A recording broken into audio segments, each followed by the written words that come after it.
कि जिसकी जितनी संख्या है उसको उतनी भागीदारी दी जाएगी। जन सुराज में जगह पाने का एक और एक मात्र क्राइटेरिया है काबिलियत। बिना काबिलियत के आप जन सुराज में कोई जिम्मेवारी की जगह नहीं पा सकते हैं। आप में से कई लोगों ने कहा कि पैदल चलने से क्या होता है, प्रशांत किशोर तो बिजनेसमैन है, कितना दिन चलेगा। चाहे जिस किसी समाज के गांव में मैं गया हूँ, मुझे लोगों ने उतना ही सम्मान दिया है, प्यार दिया है। मुझे किसी कुत्ते ने भी नहीं काटा है। आज स्थापित किया जाएगा तो उसका पूरा योजना बनाकर आपके सामने जारी करेंगे।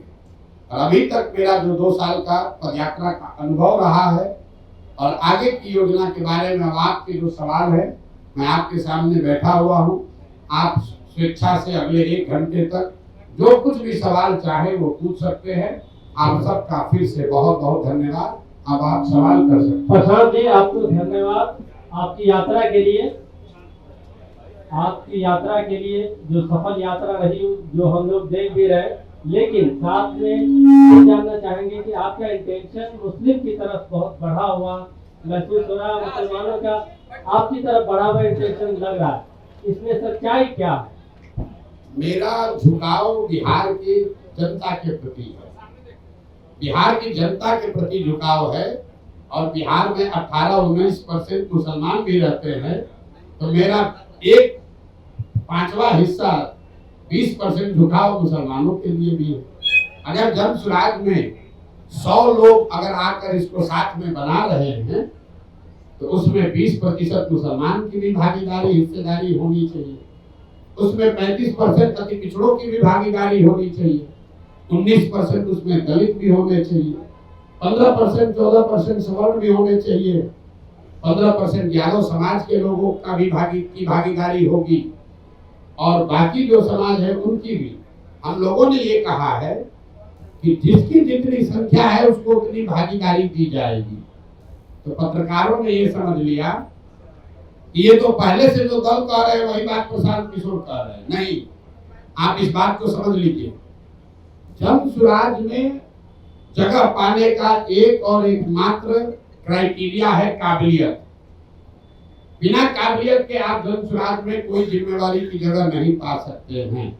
लेकिन अगर जगह है 100 और 1000 आदमी काबिल है तो कैसे उन 100 का बंटवारा होगा? उसके लिए मैंने कहा कि हर काबिल आदमी किसी न किसी जाति या समाज का है और हर समाज में काबिल आदमी है। तो जन सुराज का ये प्रयास है कि हर समाज के काबिल आदमी को ढूंढ कर निकाला जाए और उस समाज की जितनी संख्या है उस समाज के उतने काबिल लोगों को जन सुराज में शामिल किया जाए। तो जो जन सुराज की लीडरशिप काउंसिल बनी है, जिसकी घोषणा 2 तारीख को होगी, उसमें आपको दिखेगा कि 5-20 लोगों की अगर काउंसिल है तो 5 लोग उसमें आपको मुसलमान दिख सकते हैं। लेकिन वो इसलिए नहीं 5 होंगे कि वो 5 मुसलमान हैं, वो इसलिए होंगे कि वो 5 सबसे काबिल व्यक्ति हैं जो मुसलमान भी हैं।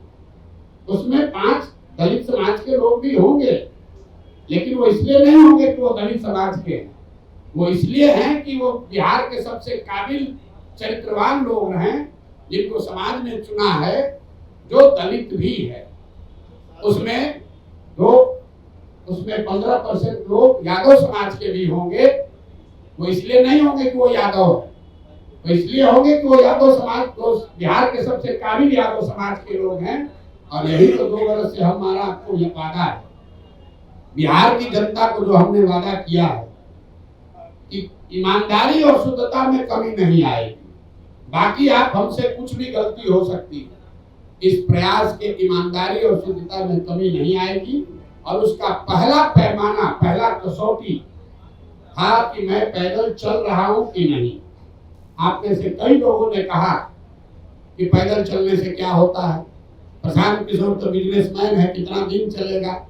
लेकिन मेरा बड़ा से बड़ा विरोधी भी ये नहीं कह सकता है कि 2 साल से मैंने ईमानदारी से अपना चलना पूरा किया है कि नहीं।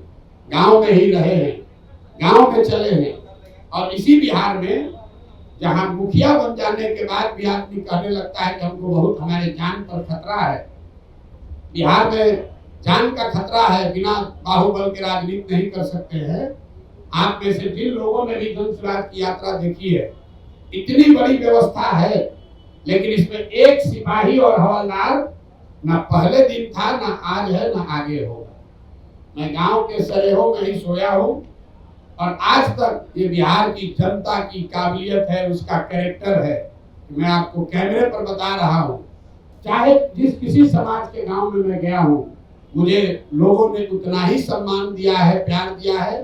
मुझे किसी कुत्ते ने भी नहीं काटा है आज तक। 2 बरस से हम लोग पैदल चल रहे हैं। तो जितने लोग कहते हैं कि राजनीति के लिए बाहुबल चाहिए, तो हम लोगों ने ये करके दिखाया है कि बिहार में आपको राजनीति करने के लिए बाहुबल नहीं चाहिए। दूसरी कसौटी इसकी ये होगी कि मैंने कहा था कि मैं इसका नेता नहीं बनूंगा। लोगों ने कहा अरे अभी तो कह न रहे, देखिएगा यही बनेंगे। तो 2 तारीख को आपको दिखेगा कि प्रशांत किशोर जब तक पदयात्रा जो कर रहे थे वही वापस 2 के बाद भी करते नजर आएंगे। 2 तारीख को नया नेतृत्व बिहार से घोषित कर देंगे। तीसरा मैंने ये कहा था कि जिस आदमी को भी इसका नेतृत्व चुन कर देंगे, वो आदमी प्रशांत किशोर से ज्यादा काबिल आदमी होगा। तो आप जिनको हम बना रहे हैं, आप देखिएगा, वो आदमी प्रशांत किशोर से ज्यादा विद्वान और होशियार कैरेक्टर वाला होगा, ऐसा मेरा विश्वास है। उस कसौटी पर आप लोग कसिए 2 तारीख को। और फिर जब आप यहाँ का एजेंडा जारी करेंगे मार्च में, तो आप सारे विद्वान लोगों से मैं आग्रह करूंगा कि 2 महीना तक जिसको भी जिस विषय की जानकारी है, आप पूरी तरीके से उस बात का अध्ययन करके सवाल कीजिए कि क्या 1 वर्ष में बिहार में पलायन रोकने का वादा पूरा किया जा सकता है कि नहीं। कोई बात बिना जांचे परखे नहीं करना, हमारे कहने पर नहीं, हमारी कथनी पर नहीं, हमारी करनी पर आपको भरोसा करना है। अगर उस करनी के द्वारा हम आपका विश्वास अर्जित कर पा रहे हैं, तो बात को उसका समर्थन कीजिए। अगर हमारे कथनी और करनी में फर्क है, तो मैं आपको सामने से कह रहा हूं कि सबसे ज्यादा मेरा बकिया उधेड़ी है।